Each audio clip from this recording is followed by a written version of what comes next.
Gospel of Christ podcast. Hey everybody, it's Matt Farnsworth. I'm with John Henry here. You know him from the Gospel of Christ YouTube channel. We have a podcast. We have not been doing the podcast for a period of time, and we regrouped, we connected again, and we decided we were gonna go for it. And as we spoke about it, we thought we never really introduced ourselves, who we are, and why we're doing this.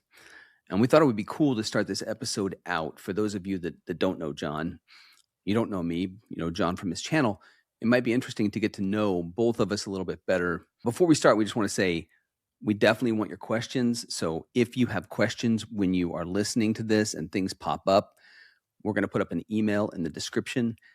Definitely email us questions. We'd love to answer those questions on this podcast.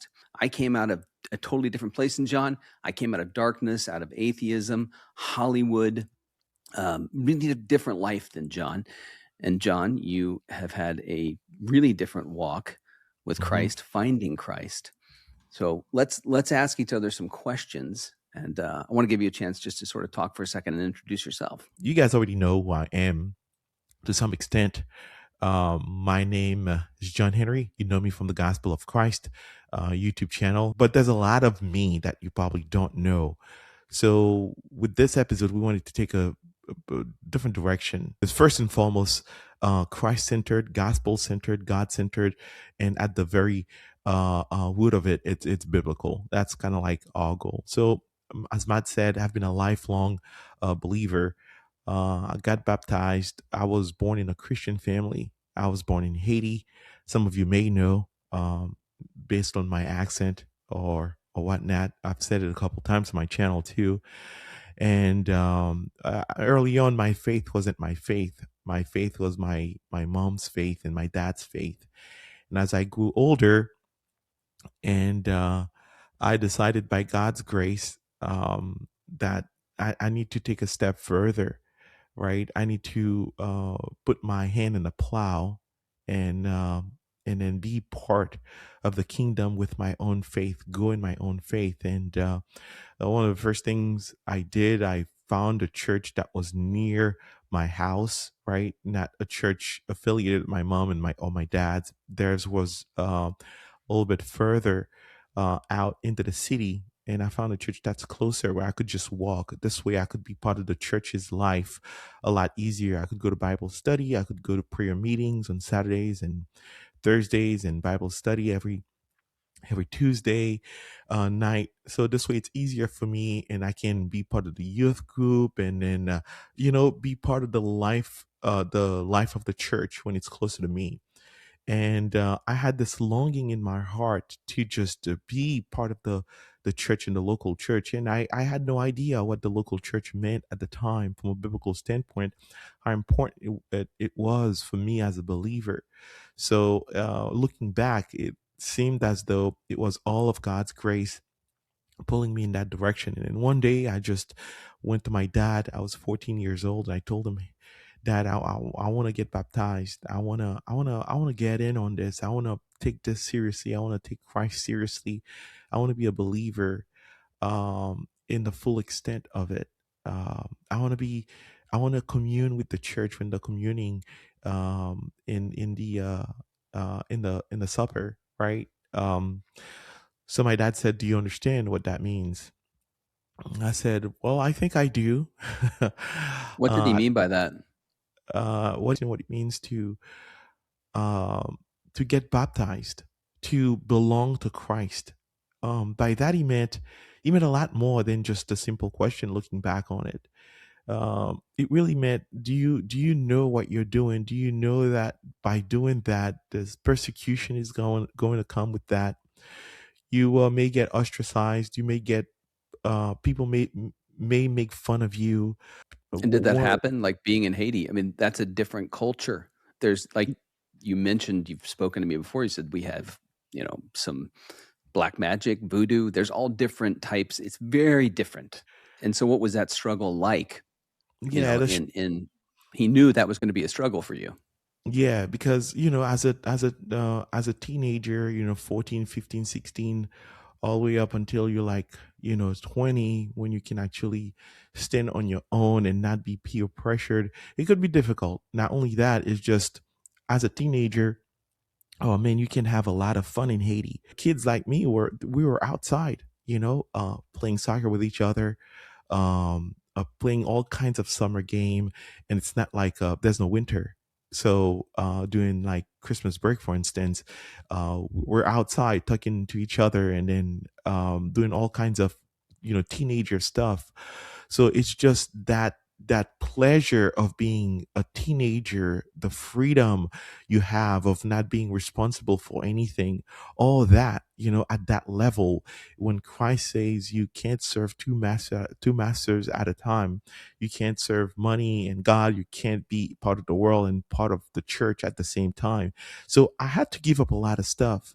So as I become more and more integrated in the life of the church and I understood what it meant, it quickly became that. For instance, during Easter in Haiti, it's like many countries, it's a tradition for kids to fly kites, for instance. It's like it's a big thing. As a kid, Hmm. everybody got wonderful looking kites, and then they have colors and everything. Then when I became a believer, when I got baptized at 14, and now I'm a member of a church. Uh, every, every what do you call it? Friday, Good Friday, d- d- Hmm. every church in Haiti they would have this service, like really, um, uh, this really intimate service remembering the death of Christ. And then they would also serve communion, right? Doing Okay. that, yeah, doing that service as well. Really beautiful. Multiple choirs would sing, great preaching and so on and so forth. But when I was not a member of a church, I couldn't care less about stuff like that.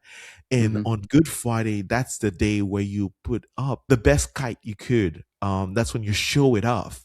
And that's when we're talking everybody, even grown ups, flying kites on that day. On the very Now, day that you're supposed to be in church, these we're people are supposed flying to kites. flying kites. So Hmm. on Good Friday, that's what I used to do at 12, 13. That's what every kid do, in Haiti. It's Hmm. a big deal as a kid, in the mind of a kid, to be flying your kite and then flying it like far.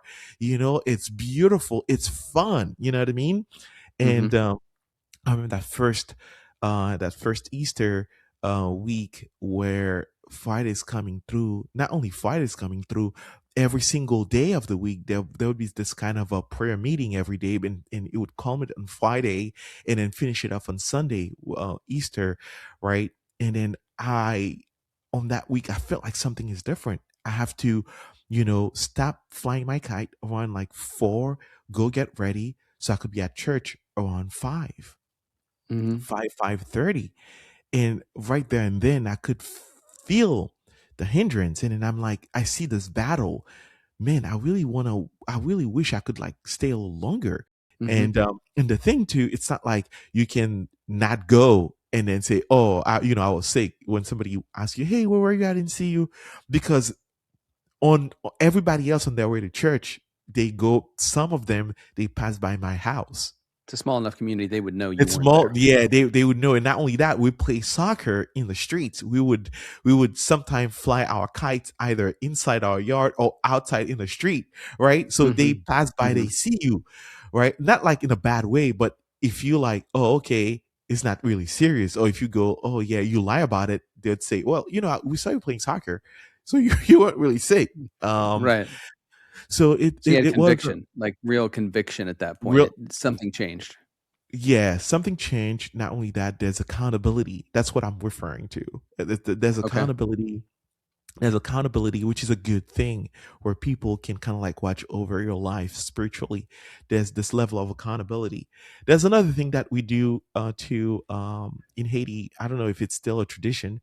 When you get baptized, you have like a godmother in the faith, and every single day of the week when there's service, her house was way down the street, way down the street, but she would be on time and on point. She was a widow. She had two sons and a daughter, and then Hmm. her house was way down the street. And before she goes to church, she would stop by me, and then I would come out and then walk with her. We would just walk. We just walk to church. So it was Okay. like she became a mentor to me in a way, and there's Hmm. this level of accountability. So early on, when I first got baptized, she would just pick me up. Just pick me up and we go, pick me up and we go. And I quickly saw what my dad said. Do you understand what you're doing? I didn't really Hmm. fully understand it. And then later on, when I started going at 16, started going to church by myself. When you go to church, in Haiti, it's very serious. It's not how you go with jeans and then a t-shirt and then and a hat and then you good. No, you dress up, dude. It's like And an I, event. it's like an event. It's every Sunday Hmm. you dress up. I had like many ties. My dad gave me some of his ties. I used to steal my dad's ties, so I could dress up. Long sleeve shirts, and then your clothes are well ironed, and then you go to church. And then the next stage of attack started when people would saw me. I used to play dominoes with cards or whatever. Saw me when they would see me going to church like 5 o'clock, and then they would start calling me Pastor John, but not Pastor John in a good way, in a very derogatory Yep. way, making Hmm. fun of me.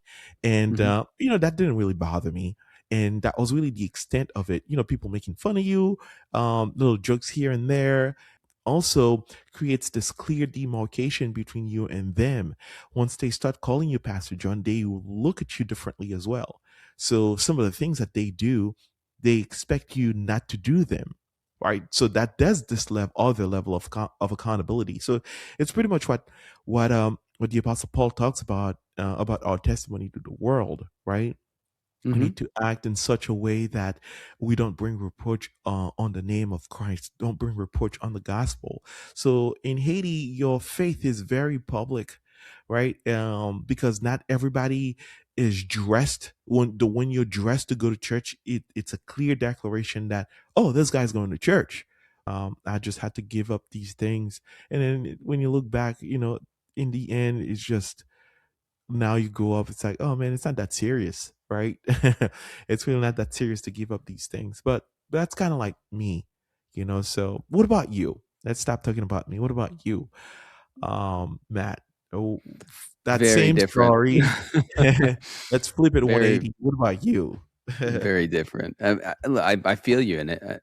Only if only I could wish that I had found Christ sooner. I don't think there's a believer that doesn't say that. Hey, if it could have been at 2 years old, that would have been great. A year old Mhm, would have been great. I think mhm, Charles Spurgeon said that. I grew up very different than you did. I did grow up in the Midwest. I was born in the Midwest in the United States. mhm, Born in Illinois, Kansas, Missouri, Iowa. But my walk was no walk at all. My parents were not Christian. My mother was Mormon. She was raised Mormon, mhm, and she had a really difficult life. Her father was abusive, and that happens a lot in that church. And that just put a bad taste in her mouth in general, in her mind. She was scorned, and religion was any type of religion. Anything that mentioned Christ was laughable. It was a mhm. joke in our household. The enemy did his job there. There's no question. Yeah. You can see their hearts slowly changing, but they were not that way. They were, Hmm. anti-religion. My father's mother was Christian and went to church every week. Very sweet woman, Yeah. but they were against it. And there was my family, my mother, there was alcoholism on her side. Very good parents, by the way. I have great parents. They're wonderful people, but they did not have Christ. And from an early age, I had addiction problems. You could just see it coming. Um, and I started drinking pretty young. Alcohol was one of the first things, but I think pornography enters first, and then alcohol. Totally different. This is so different than you. It's like polar opposite. Um, made friends and things that were not the right friend group in middle school. We moved a lot when I was a kid early on, and then we settled in Kansas, and I made some friends there. I actually had an issue. I was doing very, very well in sports. I was great at sports. I was Mm-hmm. on the basketball team, and we had a coach that would later be arrested for child pornography. Wow. He one morning decided that I'd injured my leg, and he was going to try to help wrap my leg. And I don't often tell this story. He tried to pursue action on me that was unacceptable, and I didn't take it. I left. This is not. It didn't feel right. I knew it wasn't right, Mm-hmm. and I left. And I told my mother. Well, my mother had dealt with abuse in her life, and she called him out. She called the school, and she said, if you ever touch my son, I'm coming for you. Like, literally coming for you. I will kill you. Mm. She said this. And I was immediately cut from that basketball team.